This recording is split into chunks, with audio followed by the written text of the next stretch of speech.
Heat up your frozen dinners, grab your TV tray, and settle in for another episode of the Plus Platoon, your podcast for all things Disney Plus, brought to you by Disney Plus fans. Watch along with us every week as we cover all the new, the old, the good, and the bad on Disney Plus. So put down that remote, don't touch that dial, and welcome your fabulous Plus Platoon host. Hey everyone, welcome to the Plus Platoon. We're a Disney Plus fan podcast that gives honest, spoiler-filled reviews of movies and shows on Disney Plus. We'll look at new releases, coming attractions, and we'll even go back into the vault to revisit some of the classic Disney that's on the platform. Make sure you're subscribed and you will never miss a moment. I'm going to bring in Pete this evening. Pete, good to have you with us. Hey, great to be here. And we will talk to you. Quack you. Oh, no, wait, that's wrong show, wrong movie. Yeah. And also this week, we got Steve. Steve, how's it going this evening? It's going well. How are you, Derek? I really can't complain. My school year's done for the year, so I'm heading down to see the mouse in Florida right about the time this is going to be aired. So nice. And we're right in between because I was just out with Steve in California, hanging out with the mouse out there. So, guys, if you're not already, please like, subscribe, share. We got some really fun shows coming up. We got a fun Father's Day one that's going to go back into a movie that some of you probably have not seen in a while if you've watched it more than once at all. And so we've got some fun stuff coming up. This week, I am calling this a diamond in the rough, even though Disney has been promoting it a little bit. We watched the concert film Queen Rock Montreal. This was filmed over the course of 2 days in Montreal in 1981. Queen had not been on tour at this point. And so they had to get everything back up. And the original version of this Queen was not happy with. They did not like the director promoter that they had going on. Freddie really didn't like him because he wanted them to do the same thing 2 nights in a row, and they don't move the same 2 nights in a row. The original version of this was called I think was just called We Will Rock You when it came out in theaters. This version has done completely redone the audio on it from the original master recordings, completely redid the video on it to the point of they went back and found takes that weren't used and did it to try and make it a little bit more cohesive, because in the original movie it was very obvious that things were not quite synced up night to night. Yeah, apparently, like, he would use the director used the audio from one night and a video from another night, so and that doesn't work. Yeah. But this was redone with the supervision of Brian May, lead guitarist, and was brought to Disney Plus a couple weeks ago, and we decided to watch it mainly because I think we're all at least somewhat Queen fans on here. And I wanted to see how this would hold up against the Taylor Swift concert. But we're not talking about that yet. We will get there in a little bit. Pete, I am going to start with you on this one, though. What about this film showed that Queen are the champions? So, just give a little background.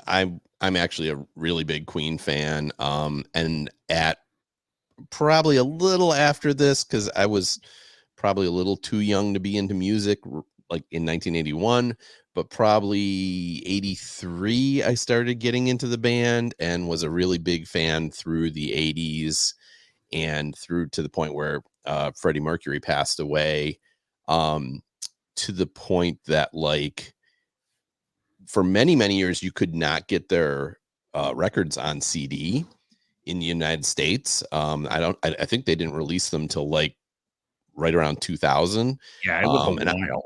and I actually paid a lot of money for several of their albums to get them from England on CD. So I have a lot of CDs that were pressed in the early 90s of theirs that were pressed in so that it's not quite the quality of the current ones. But so I've been a big fan of theirs for a while. Have all of their I have had all of their albums, have all of their albums. And so I hadn't seen this concert. I'd seen and heard concerts from around this era. So the thing about it is they are a great stage band. They're a great band for a live performance. Freddie Mercury in particular knows how to work the audience. And so I think that's, to me, the aspect that shines through the most in this concert. I also think they did a pretty good job showing off the other band members as well. Maybe that was the remaster. But they had a couple of solos that they let everybody show off and everything like that. I like the mix of songs. They're not all necessarily ones everybody's familiar with, but there's a lot of songs there that I like personally. So I really like that a lot. And those are the main things. And again, just liking the music. Steve, what did you think? What were the highlights for you? For me, it's sort of that flashback to the 80s. Like a lot of the songs, like, oh, I recognize that one. I recognize that one. There's a few that was actually Queen, because I've heard like covers and didn't realize that it was one of the original songs. I agree with you. Mercury's a great performer. I liked that. I'd say that, and it was just a nice set list. It was a nice variety of music. I ended up sort of stopped watching it and got distracted, but was just listening to it. So I'd say it's that list. Great song choices. Okay. What about you, Derek? Yeah, while having not had the experience with Queen that Pete has, have always really enjoyed their songs. One of the first CDs I got was their original greatest hits CD, the one with the black cover on it. This, I think, while Freddie Mercury is great, I think the one that's overlooked is Brian May sometimes, as far as his guitar chops, and just how well he can. Some of the guitar licks he lays down are just phenomenal. I mean, Tie Your Mother Down is just a rocking guitar lick that is phenomenal to me personally. I liked that for the most part they focused on the band and didn't do too many shots of the audience. I liked that. And again, this is where they redid it, because early on in the original version there were a lot more shots of the audience. But I liked the fact that it focused on the music and not as much on any kind of discussion he would be having back and forth with the audience or any kind of that interplay. There was one time that happened, but other than that, it was just very much I felt like I could have been sitting and watching this concert, which is always nice.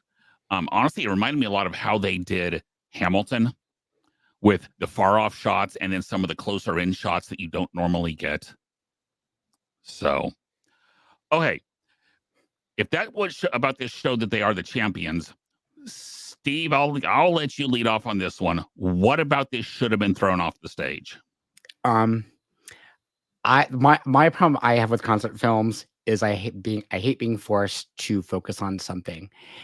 I'm used to like letting my eyes wander where it is. So I got frustrated with some of the shots. I think that's why I started to stop watching and get more listened, because I felt sometimes like the video choices were frustrating to me. Maybe it would have been different if it was like a big on the IMAX. I know originally they released this for IMAX, so a bigger experience. So I found that frustrating. Like, so I want to focus.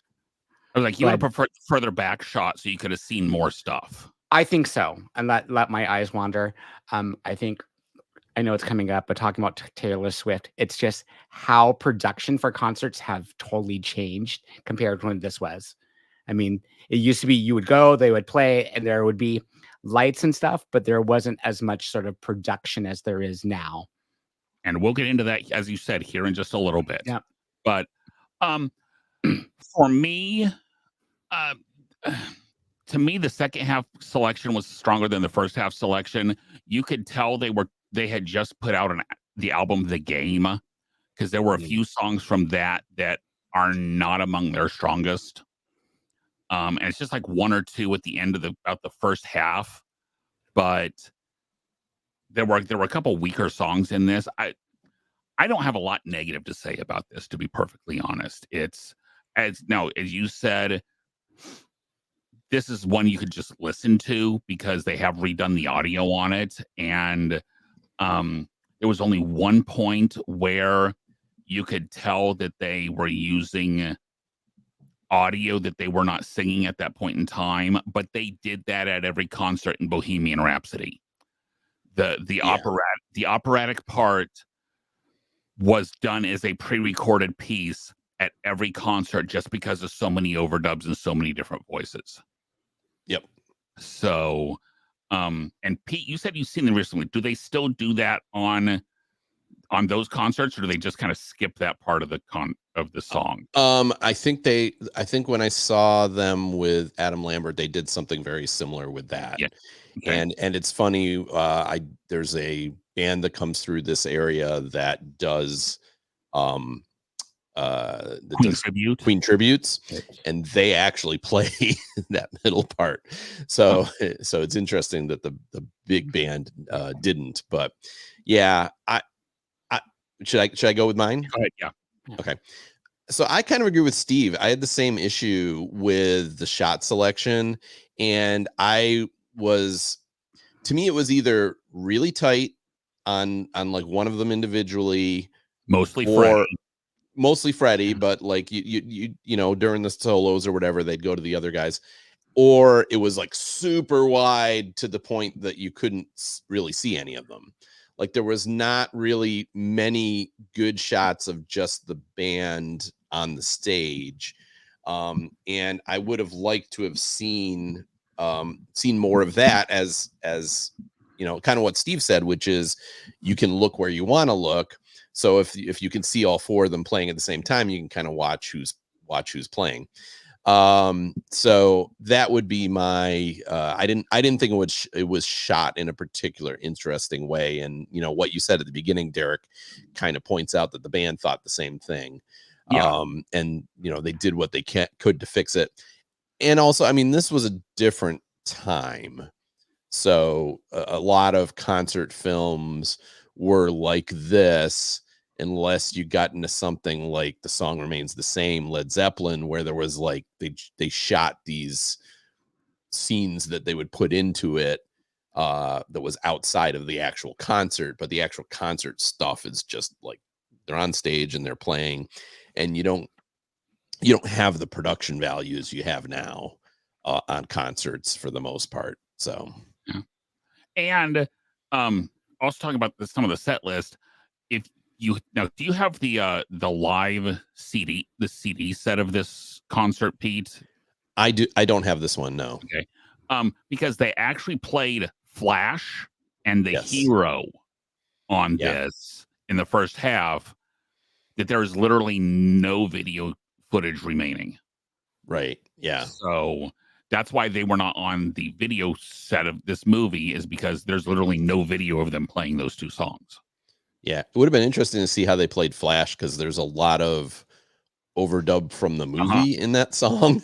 So it would have been interesting how they would do that live.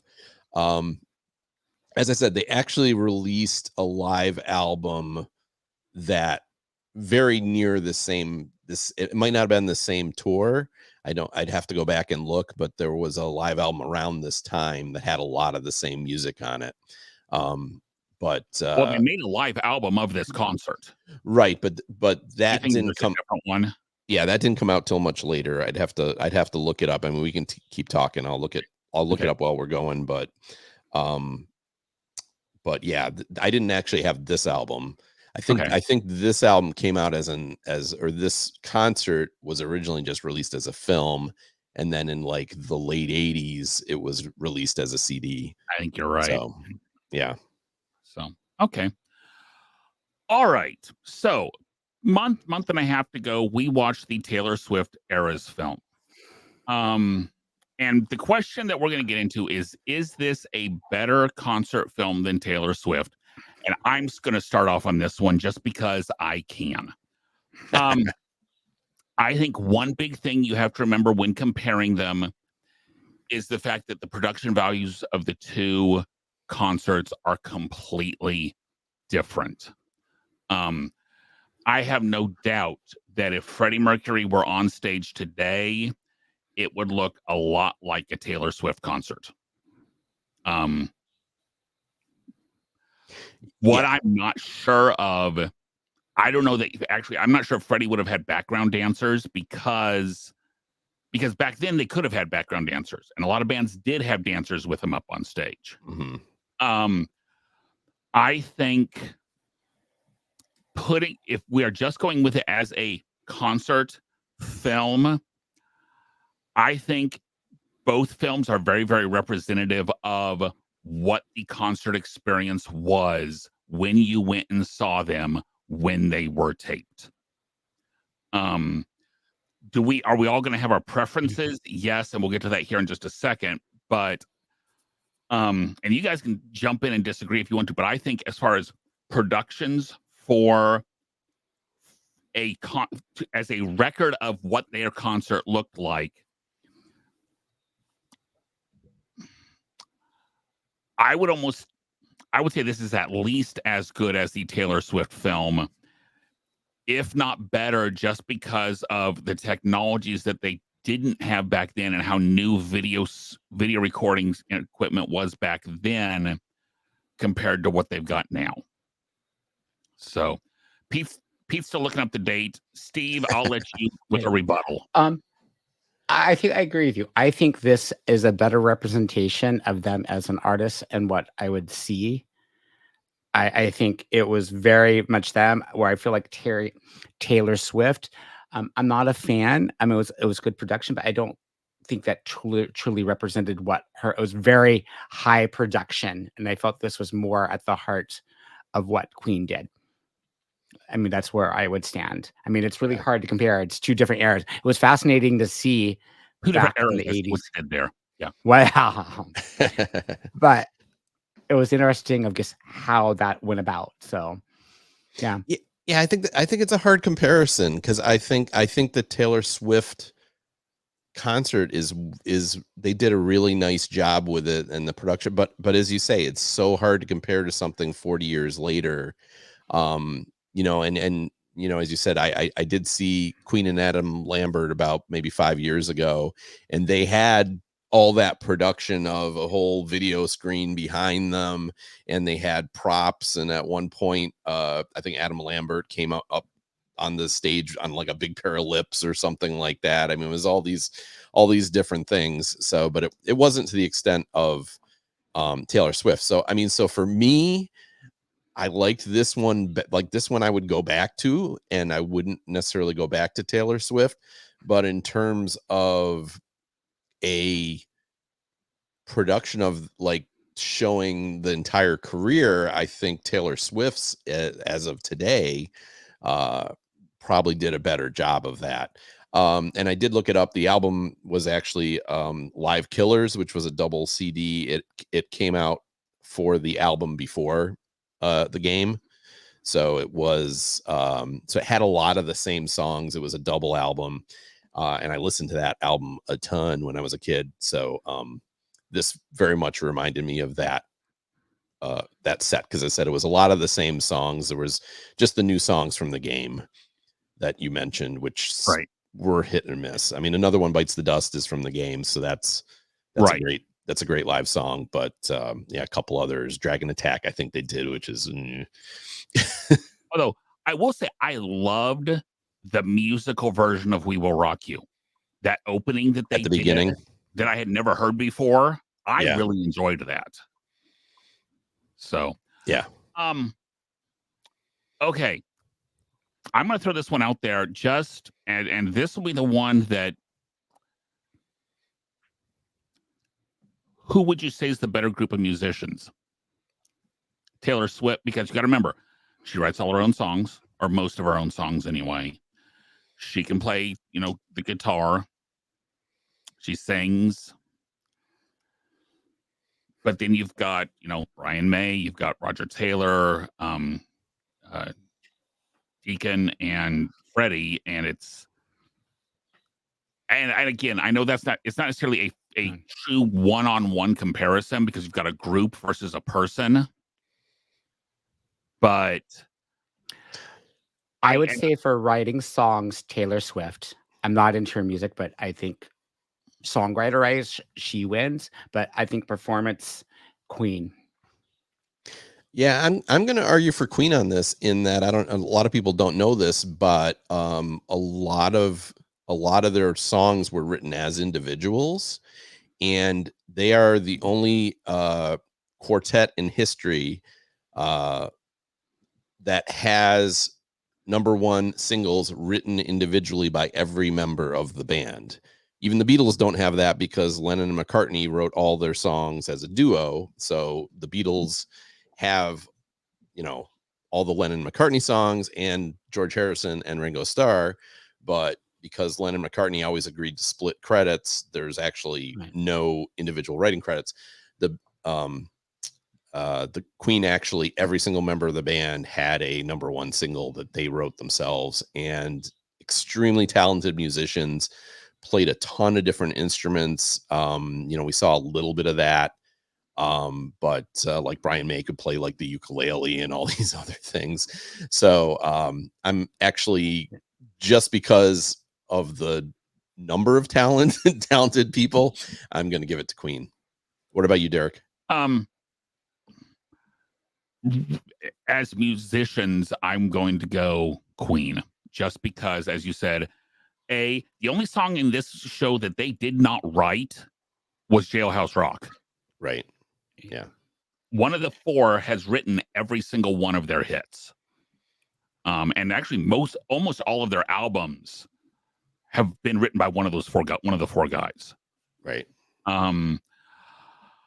I will say that I think there is a bigger range.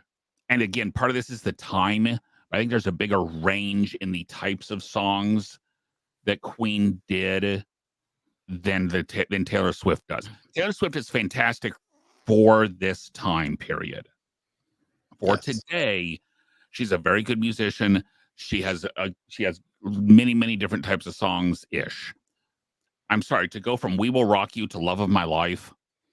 I mean, those are two songs that should never be with the same group.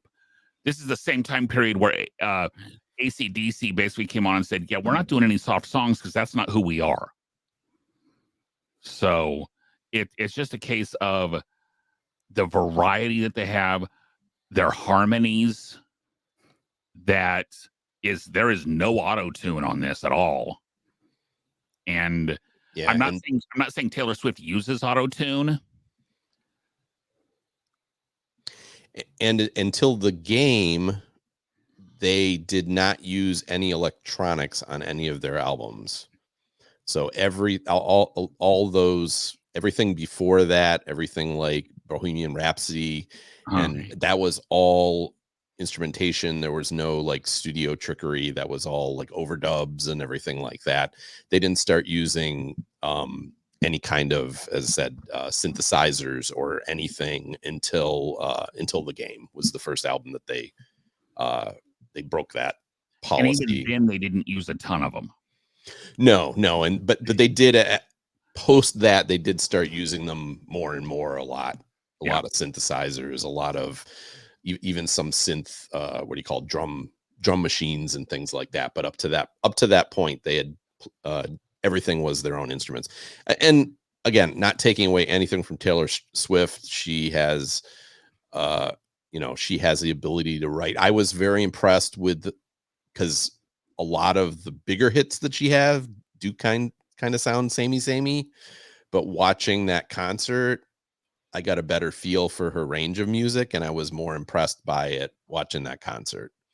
So I don't want to take away from her, but as I said, I think just as the talent that this band had as a whole, some bands it's one or two guys have all the talent and the rest of the band's just kind of there, and this is not the case with Queen. It's all four of them. Yeah, and I would say I would put these guys, from what I'm thinking, these guys and the Eagles up against just about anybody else. Yeah. So, okay. As we always do, we rate stuffs on cups of pixie dust out of 5. Oh, sorry, I skipped a step. Real quick, Pete, favorite Queen song? Somebody to Love. Okay. Steve? Another One Bites the Dust. Okay. Fat Bottom Girls has the harmonies and the drive and rock. Yeah. So I love that song too. I was thinking of that one, but Somebody to Love is my favorite. Yeah, makes sense. So, okay, now that's why Gina wasn't pulling it up earlier. We always rate things on cups of pixie dust out of 5. Kate's not here, and I'm just gonna say we're not gonna do the whole as a movie versus personal, as a concert film versus personal preference, because I think we've already covered that. Just in general, your rating for Queen Rock Montreal, Pete. I'm going to give this a 4. Again, big fan of the band. I think that it isn't it unfortunately, I wish there were other things of other concerts of theirs they had videos of. And I have to leave room above it for a couple other films. So I'm going to call this a 4 out of 5. Steve?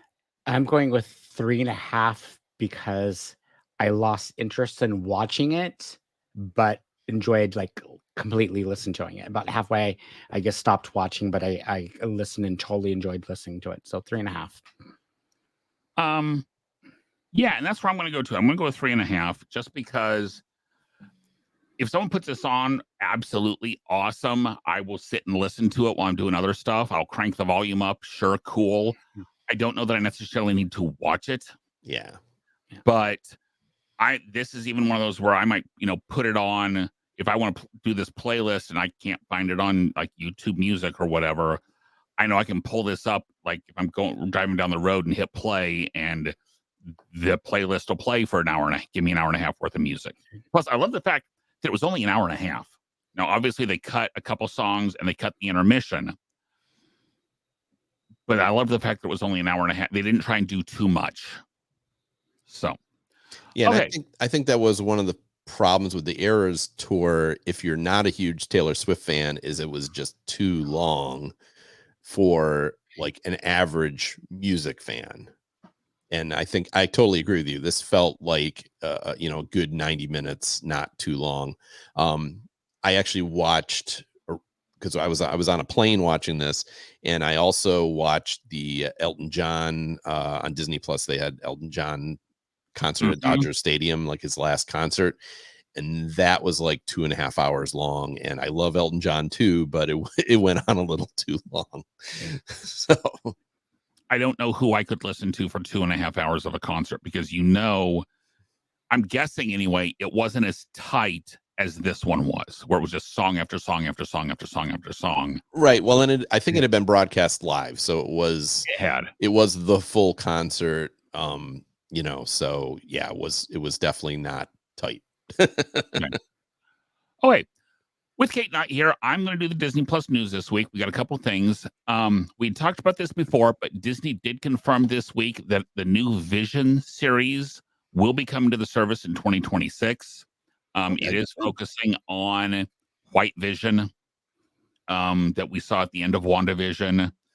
Be interesting to see which way he goes, because in the comics, he actually then heads up is the mentor for Young Avengers.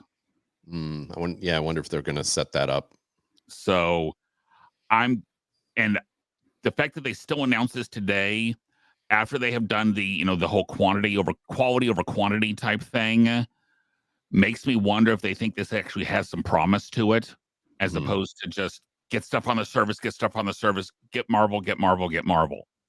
So, yeah. Other thing is capitalizing on the 30th anniversary of the movie, The Lion King at the Hollywood Bowl will come to Disney Plus later this year. It will be comprised of a taped series of live concerts recorded last week, which featured a good chunk of the original movie and Broadway cast. So it's gonna be represent both the movie and the Broadway part of it. So, and I have a feeling we'll be pulling that up at some point where we need a break from whatever seriousness it is that's being thrown at us. So, okay. Next week, due to the sequel coming out, we're going to be watching Inside Out. Pixar movie of follows the emotions of, I cannot remember the girl's name. I want to say Riley. Riley. Okay. Has a great voice cast for some of them, but we will get out into all of that next week. Guys, we do have some spots, especially July is pretty open because not a lot has been announced because, again, we're still in that dead spot of post-strike. New stuff's not still coming out. So if you have suggestions, please email us at plusplatoon@gmail.com. Message us on YouTube, Facebook, Instagram, Twitter, anywhere. We have new shows coming out every Thursday on YouTube and all the major podcasting services. For Pete, Steve, and Gina, Kate, I'm having an anniversary dinner. Happy anniversary, by the way. We will see everyone next week. Bye, guys. Bye. Bye-bye.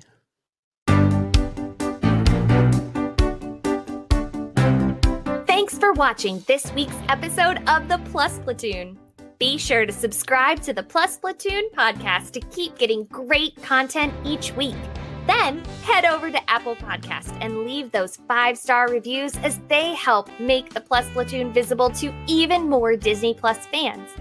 Also, go to YouTube and like and subscribe to the Plus Platoon channel, where you can watch all future episodes live. If you have a question for the Plus Platoon, please send us an email to plusplatoon@gmail.com or connect with us on Facebook, Twitter, or Instagram @plusplatoon. The Plus Platoon is a Disney Plus fan podcast and is not affiliated with the Walt Disney Company or the Disney Plus streaming service. All opinions expressed on the show are solely those of the individual hosts and in no way reflect the views of the Walt Disney Company. Thanks for watching, and be sure to stay tuned for next week's episode because the Plus Platoon is to be continued.